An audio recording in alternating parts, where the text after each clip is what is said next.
Hello! మనం ఈరోజు mutton curry ఎలా చేసుకోవాలో చూసుకుందాం. దానికోసం ఉల్లిపాయలు, టమాటా, పుదీనా, కొత్తిమీర అన్నీ కట్ చేసి పక్కన పెట్టేసుకోండి.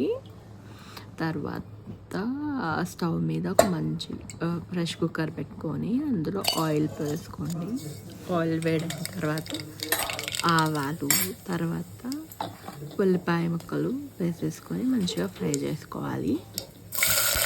దానికంటే ముందు మటన్ తీసుకొచ్చుకుంటాను. అది మంచిగా ఫ్రెష్గా కడిగి వాటర్ అంతా పోయేలాగా అది ఫ్రెష్గా కడిగి పక్కన పెట్టేసుకోండి.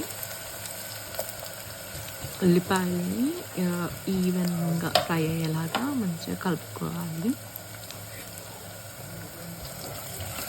ఇలా ఉల్లిపాయలంతా ఫ్రై అయిన తర్వాత మనం పుదీనా యాడ్ చేసుకోవాలి దీంట్లోకి.